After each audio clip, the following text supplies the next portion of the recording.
Cher CM2, bonjour, nous sommes dans la joie de nous retrouver bien aujourd'hui dans la salle Jean-Paul II, comme tu peux reconnaître, avec Marie, la Vierge, notre mère, et puis le Christ présent.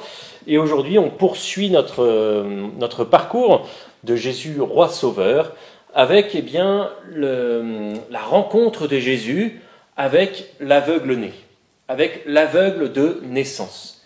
Et si tu as eu cette occasion et cette joie de participer à la messe à travers soit YouTube ou d'écouter l'évangile dimanche dernier, tu auras reconnu et tu reconnaîtras l'évangile de ce dimanche de la joie, de ce dimanche de l'étaré, de ce dimanche où le prêtre est habillé en rose. Et c'était l'évangile de l'aveugle né. Alors, avant de poursuivre, je t'invite à ouvrir ta Bible et à prendre l'évangile de Saint Jean au chapitre 9, versets 1 à 39. Jean, chapitre 9, versets 1 à 39.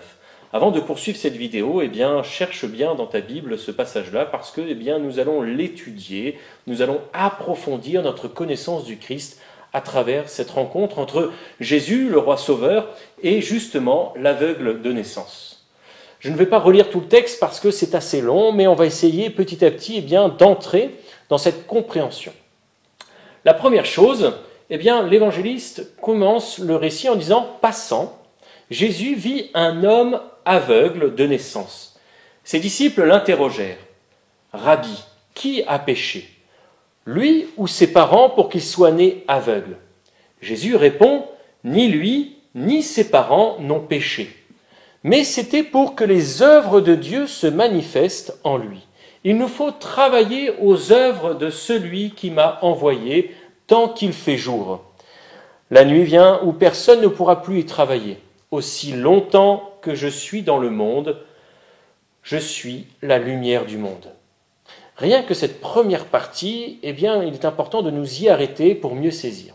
À l'époque de Jésus, et encore malheureusement aujourd'hui, certaines personnes le pensent, certaines personnes pensent que parce que je pêche, Dieu va me punir en me donnant une maladie.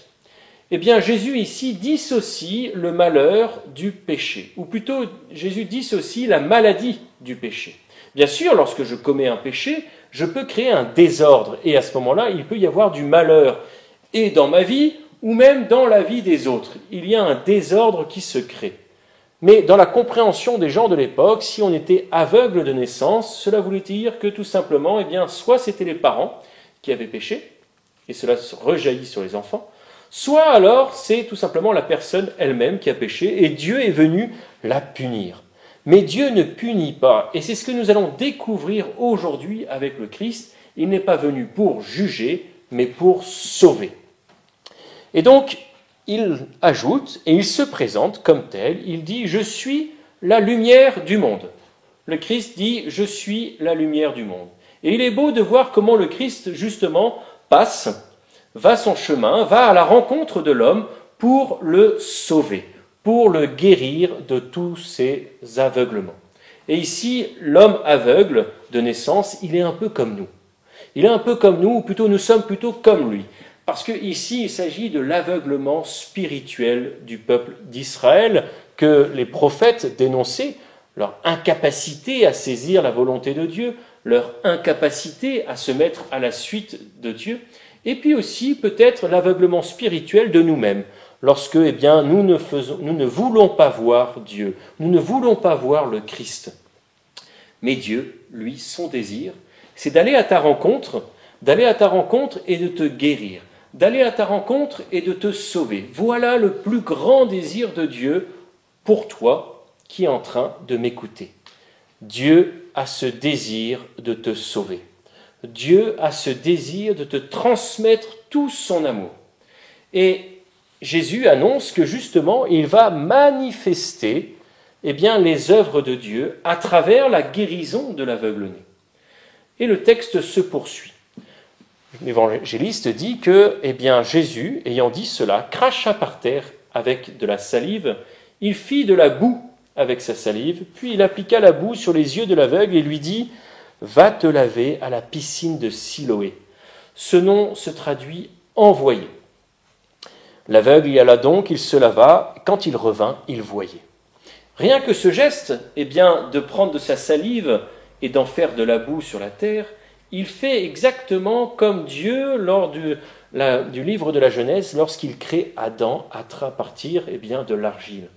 Jésus permet à cet aveugle de vivre une nouvelle naissance. Et le fait de l'envoyer à la piscine de Siloé est censé nous faire rappeler aussi l'histoire du baptême, où l'homme est plongé dans la mort et la résurrection du Christ, où meurt l'homme ancien pour ressusciter en homme nouveau.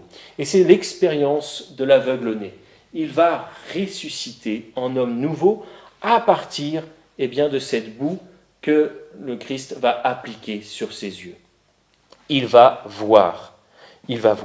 Et cela va étonner tout le monde parce que l'aveugle voyant, il va répandre cette nouvelle, il va retrouver sa famille, il va retrouver ses voisins. Et les gens s'interrogent, mais est-ce que c'était pas lui qui mendiait à la porte, à la belle porte? Et lui dit tout simplement, c'est moi. Alors comment tes yeux se sont-ils ouverts?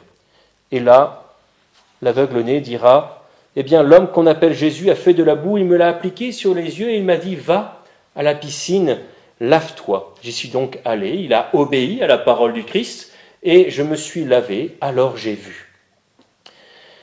Mais les gens sont sceptiques. Et lorsque l'aveugle-né rencontre les pharisiens, eux-mêmes sont encore plus sceptiques parce que tout cela a eu lieu le jour du sabbat, le jour consacré au Seigneur, le jour où normalement tout bon juif ne fait pas de travail. Et donc les pharisiens vont dire, cet homme n'avait pas à travailler pendant le jour du sabbat. Mais quel est le plus beau jour que celui du jour consacré au Seigneur pour réaliser une guérison, pour réaliser le sauvetage de notre ami l'aveugle-né. C'est le plus beau jour parce que l'œuvre de Dieu va se manifester à travers cette guérison.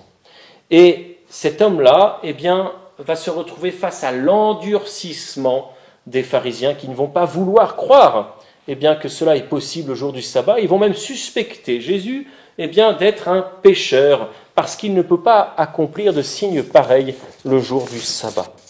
Ce scepticisme, c'est-à-dire l'endurcissement des pharisiens, va se poursuivre tout au long du texte et ils vont essayer de coincer l'aveugle-né dans sa déclaration. Ils vont interroger les parents de l'aveugle-né qui, eux, ne vont pas être dans le scepticisme, ils vont se dire tout simplement notre fils est guéri, on rend grâce, mais on ne sait pas pourquoi cela a eu lieu. Ils ont peur de témoigner de la puissance du Christ parce qu'ils ont peur des Juifs. Tout simplement parce que les Juifs s'étaient mis d'accord pour exclure de leur assemblée, pour exclure des synagogues, tous ceux qui déclareraient publiquement que Jésus est le Christ. Voilà pourquoi les parents avaient dit « Il est assez grand, interrogez-le ». Ils se déchargent sur leur fils, sur l'aveugle-né. Ils ont peur d'être persécutés. Ils ont peur d'être exclus parce qu'ils ne veulent pas dire qu'ils croient au Christ Sauveur.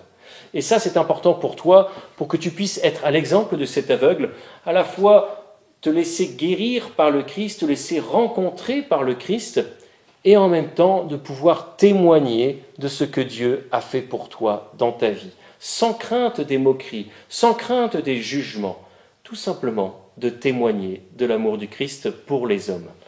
Et pour poursuivre cela, justement, il y a toujours cette question-là, du péché depuis la naissance, et c'est toujours dans la tête des pharisiens, c'est-à-dire si cet homme est un aveugle-né, c'est qu'il a péché, ou ses parents ont péché.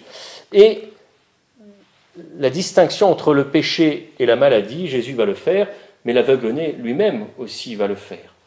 Et tu vois, ce qui est important pour nous, c'est de voir comment l'aveugle-né, dans ce texte, ne comprend pas tout. Il sait qu'il est guéri, il sait qu'il a obéi au Christ, et lorsque le Christ de nouveau va se présenter à lui, Jésus va le voir et lui dit « Crois-tu au Fils de l'homme ?» Il répondit « Et qui est-il, Seigneur, pour que je croie en lui ?» Jésus lui dit « Tu le vois, et c'est lui qui te parle. » L'aveugle-né répondit « Je crois, Seigneur. » Et il se prosterna devant lui.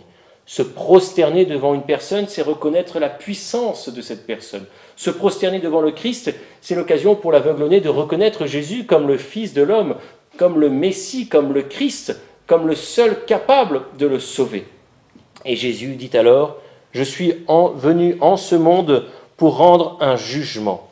que ceux qui ne voient pas puissent voir et que ceux qui voient deviennent aveugles. Eh bien, en fait, ici, il y a un retournement.